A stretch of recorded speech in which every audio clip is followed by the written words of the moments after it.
This is how Erika Kirk entered the event for Turning Point USA the other day.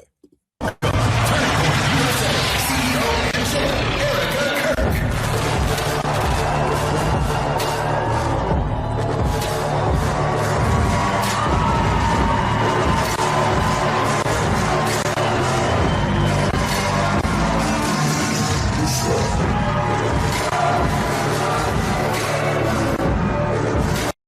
Just look at those eyes. Those eyes talk. And they talk real loud. You know what I see? Something really evil's going on in there. Who the hell comes out to that for a religious event? Or I don't even know what the hell these things are anymore. But yeah, the eyes don't lie. The eyes don't lie, Chico.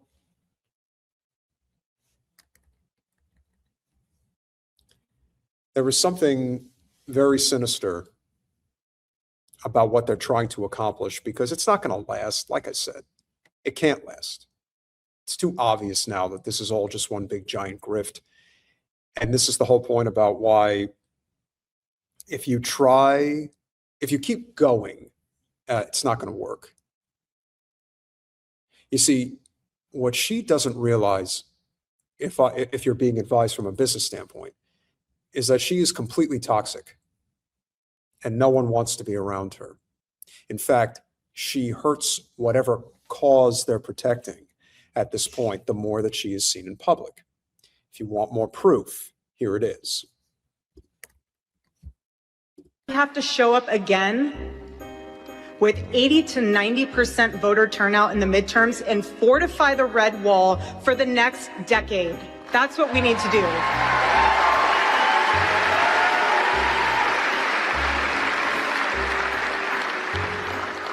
But at the same time, you have people out there who are actively trying to tear this country apart.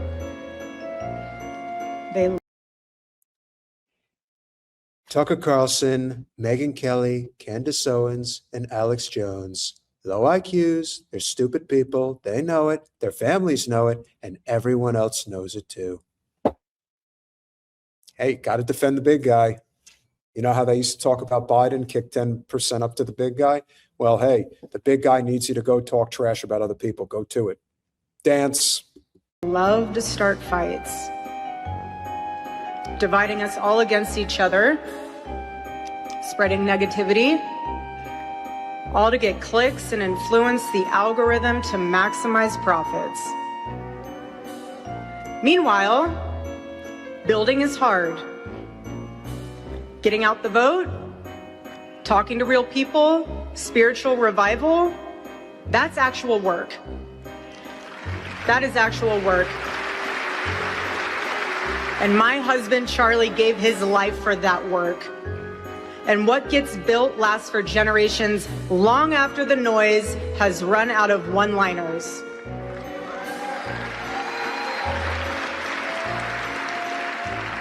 No one understands this better than President Trump. Oh, no. I mean, who could possibly know better than the Donald? Yeah, he totally knows. You see, this is the problem. They have anchored themselves to somebody who doesn't care, who is probably suffering from dementia, who apparently craps himself, has no moral compass. In fact, he's kind of just done what he kind of set out to do. He wanted to prove he could win. He wanted to prove he could do it again. They kicked him out. Then he did it again, becoming only the second president ever to win a non-consecutive term. And he's basically 80 years old, and he's extremely unhealthy. He doesn't have anything to care about, anything at all. So when they're up there blowing smoke up his ass,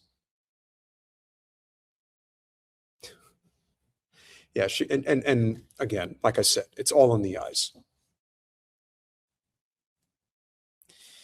Erika Kirk, we address when it's clear that there's something sinister going on. She claims, or at least claimed, that the reason she didn't attend the J.D. Vance Turning Point USA event the other day is because they say that there was a credible threat, or she claims that there was a credible threat on her life. The FBI actually came out and said, no, there wasn't. Now, why they're doing that, I don't understand.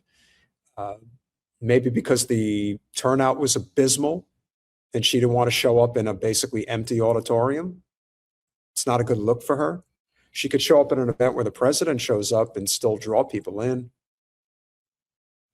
But this is broken politics, and this is why, whatever the America First movement is going to look like, it's not going to involve people like that.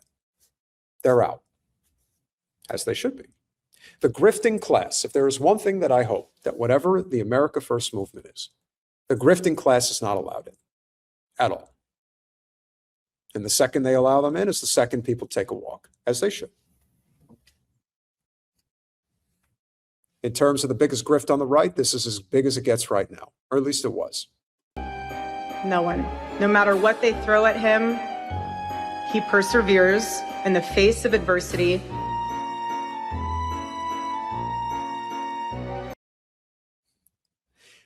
If Kennedy couldn't be turned, he could be replaced. I represent the Rothschild, Jeffrey Epstein. Now,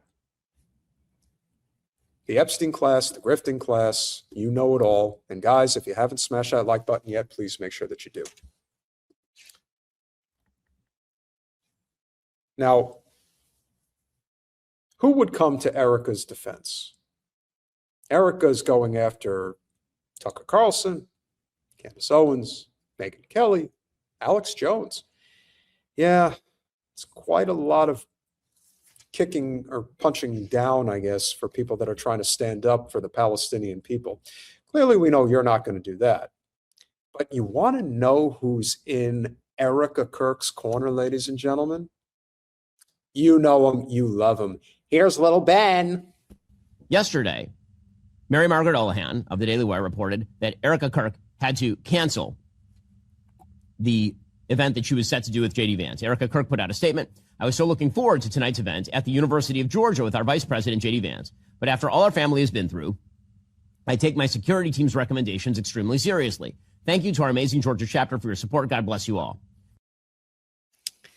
As I mentioned, the FBI has already come out and said that this is a false flag. There was no credible threat. You are making up an excuse. No such thing. It kind of looks like Groucho Marx. Only Groucho Marx was funny. Little Ben ain't so funny. In fact, he's just funny to look at. I mean, look at those damn things. Look like windshield wipers. Wipe away those salty tears. You got plenty of them. Okay, so Mary Margaret reported via Daily Wire, quote, regarding the threats to Erika Kirk that prevented her from attending today's event with Vice President Vance, a TPUSA official tells me that their security had been monitoring the situation in the days leading up to today's event. People were doxing her travel location and trying to track her arrival and departure, I'm told. And there were multiple direct threats against Erika specifically. This ultimately led to her security's assessment they couldn't guarantee her safety. Apparently, one of the officials said the event venue itself was fine, which is why the VP was there. But it was the travel portion that was of chief concern. Her children are one parent away from being orphaned, so he takes security's assessments and advice seriously. Okay, now, let's be very clear. Who do you think is monitoring Erika's travel? Who do you think is doing that? You see, guys, little Ben has a crush in more ways than one on Candace Owens. And he just can't accept the fact that his entire show and his entire, what would you call it? What is the Daily Wire? His entire operation is collapsing. Oh, he's got a small, his pecker's extra small. In fact, it's probably in and up. Always be mindful of those that have so much hatred in their heart. You want to talk about a guy who definitely likes throwing the word goyim around on a regular basis when he's talking about everyday people that are not like him, that don't wear the tiny hat, that don't believe in his bullshit. It's an excellent grift for a while, or at least it was. But it's not so successful anymore. Ben Shapiro is losing, on average, over 20,000 Better than subscribers. me, Paul? You think you're hanging here all day, you're higher than me, you're better than me? Yeah, well, I don't miss you. You're not. I'm a father. I can think that you are not better than me at all. Yeah, I'll teach you.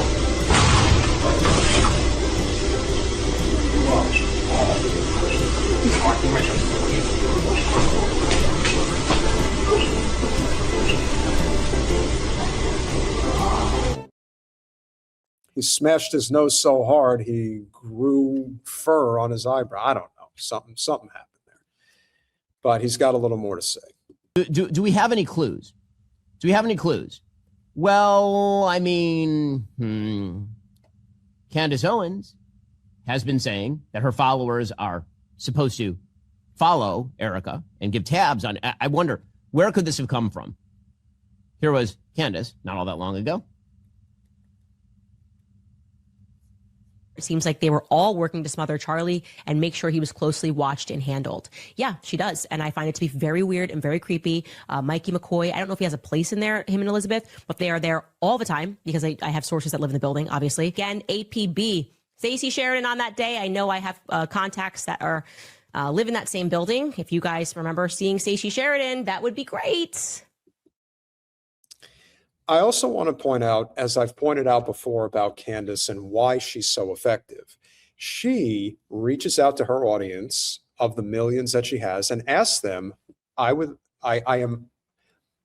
asking you to be a part of the mission here and become a sleuth. If you happen to have information, if you happen to have a connection, do it anonymously. Now, little Ben could do it too, but people are really not that interested in helping him. That's why he's bleeding support every day, bleeding it out his ass. So he hid it. The only place he could, his ass. So he hid this watch up his ass. And I'm giving it to you. That's my walk-in for tonight. I don't even know if he secretly has, the jungle fever. What I think he does have is a lot of envy. Very, very deadly sin. Lots of envy. Yes, the little hats are very annoying because they're supposed to, I guess, symbolize that they're more important, I suppose. But we're not buying that. But envy for sure. Got a little more to say. Still can't get an Erika sighting because we're everywhere and we're watching and we're listening. I always feel like. Okay, then, of course, Candace came out and immediately claimed that actually there were no security threats. Quote, this is PR horse bleep, obviously. What do we think is the real reason she pulled? Did he really say horse bleep? All right, one more time. Horse bleep, obviously. Horse bleep. What do we think is the real reason she pulled out? Maybe because she doesn't want to deal with your sorry ass. Basically now, Ben Shapiro spends an inordinate amount of time talking about other creators. And why would he do that? Because people are not that interested in what he has to say anymore. Maybe if he says something about somebody that they don't like and they just want to hear his opinion, maybe that draws some attention. I don't know. And I know enough to know now that he's just a waste of space. And it's only a matter of time before, will the Daily Wire just completely shut down? I don't know. But the very comfortable life that he's grown accustomed to, the idea that you think that you could run a Zionist-laden podcast and make millions of dollars off of it and continue to live this outlandish lifestyle. He lives in Boca Raton, Florida, by the way. You would think that maybe people would start to wake up. Then what the hell is he going to do? He has no real skill. I know you could play the violin. I don't know if anybody's really clamoring for that. But I would definitely suggest that wherever he thinks he's at, he's not winning.